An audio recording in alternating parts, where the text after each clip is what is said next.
అవ్యాచ్య కరుణ ఉంది. ఏ కారణం లేకుండా అందరి పట్ల కరుణ వహిస్తుందట.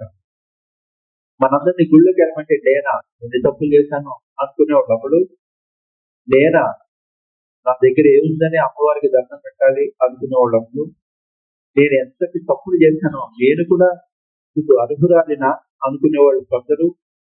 అవ్యాచ్య, నో కండిషన్.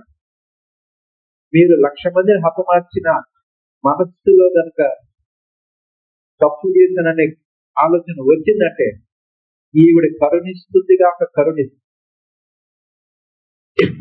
అవ్యాచ్య కరుణామూర్తి అజ్ఞాన ధ్వాంత దీపిక.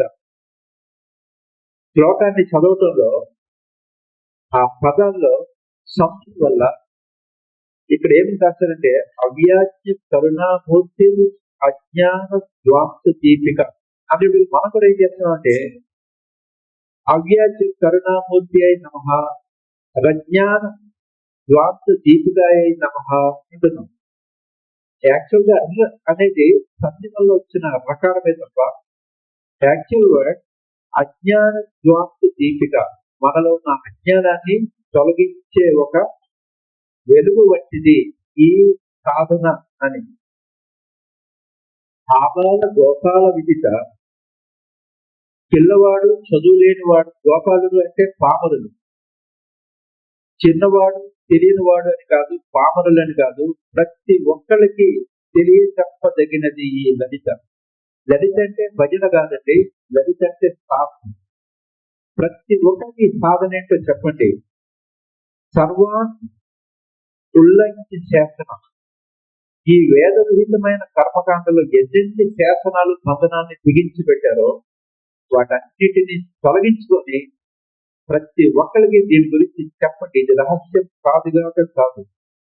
శ్రీచక్ర రాజనిలయ శ్రీమత్ త్రిపుర సుందరి. నీ శరీరము అనే శ్రీచక్రంలోనే ఈ అపూర్వమైన శక్తి నిద్రాణమై ఉన్నది. శ్రీమత్ త్రిపుర సుందరి, నీ శరీరం, ప్రాణం, మనస్సులు అనే 3 పురాల్లో కూడా ఈ శక్తి నిండి ఉన్నది.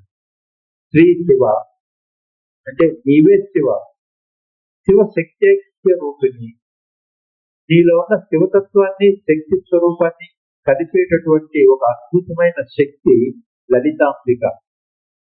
లలితాంబిక అటువంటి శక్తి అయ్యా అని చెప్తూ ఈ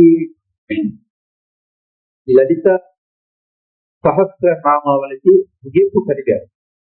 ఇవాళ ముగింపు గురించి నేను దేనికి చెప్పానంటే ఇందులో ఇంతటి అర్థం ఉన్నది.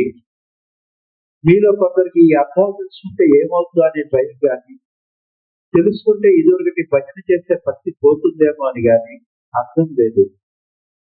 మూఢభక్తి కంటే జ్ఞానవంతమైన భక్తి ఏం లేదు.